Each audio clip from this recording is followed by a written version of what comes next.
मेंढी शेळी होत्या तर याच्यातून मेले किती? ते 4 मेलेले फेकले आम्ही.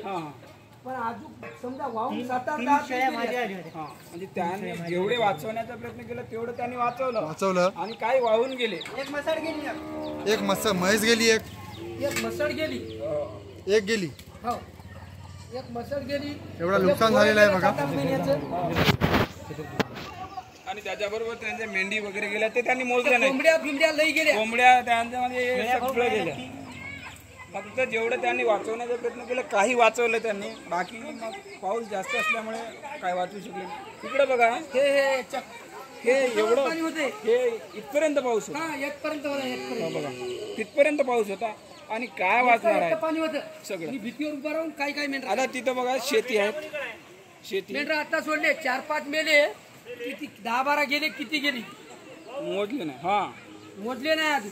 तिथं हे शेत यांचे ढोंडू महाराज धोंडू महाराज शेत आहे बघा. त्यांच्या शेतातून पाऊस होता तेव्हा. हे पाहून घ्या, तुम्हाला आम्ही शेत दाखवण्याचा प्रयत्न करत आहे.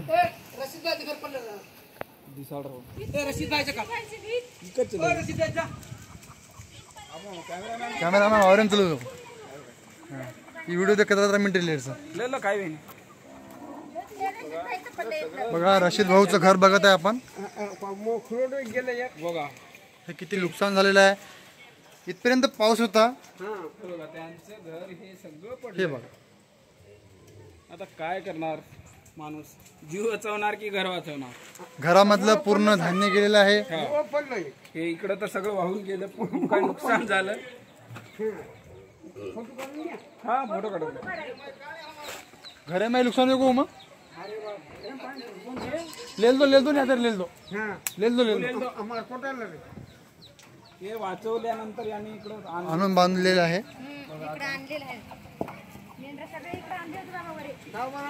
पाहून घ्या, आमचा इशारा आहे गव्हर्नमेंटला, सरकारला की कशी दशा झालेली आहे पावसामुळे. की रामभाऊ यांच्या या हे कार्यामुळे की त्यांनी जे मेहनत करत आहे की सरकारपर्यंत हा आमचा आवाज, हा आमचं हे दृश्य झालेलं आहे खराब दृश्य, हे सरकारपर्यंत जावं आणि गव्हर्नमेंटनी तात्काळच खरोखरच याच्याकडे बघावं.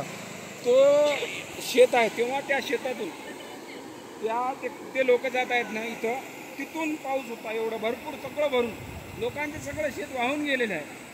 सगळं एवढं ते सगळं भरून पाहून घ्या. तो व्हिडिओ नाला आहे तो एवढा आम्हाला तांड्यातून एवढा दुरून दिसत होता.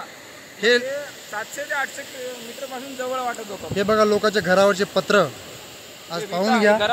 घराच्या विटा बघा, भिंती पूर्ण फुटलेली आहे. घरातलं सामान तर गेलेलंच आहे, ते काही विशेष नाही आहे. रोड पण पूर्ण फुटलेला आहे. अशी अवस्था होती नारळ या गावामध्ये. हे शेतातले काही पाईप आहे ते पाहून घ्या. आता थोडं 3-4 घंट्यामुळे पाऊस कमी झालेला आहे. याच्यापेक्षा खूप वरी होती. एवढं प्रचंड महापूर. तर लोक बघा ते पत्र काढायचा प्रयत्न करत आहे की त्याच्या नाल्यामध्ये जाऊन पडलेला आहे. तर हा इशारा आमचा की गव्हर्नमेंटला खरोखरच नारळी या गावामध्ये बघा की नारळी हा गाव, तालुका उमरखेड, जिल्हा यवतमाळ, टाकळी नारळी हा गाव आहे आणि खूप नुकसान झालेलं आहे. पाहून घ्या की गव्हर्नमेंटने तात्काळच पाहणी करावी आणि आर्थिक मदत करावी. ज्यांचं घरामधलं माल वाहून गेलेला आहे खरोखरच ते बघावं, ही विनंती आहे आमची सरकारला.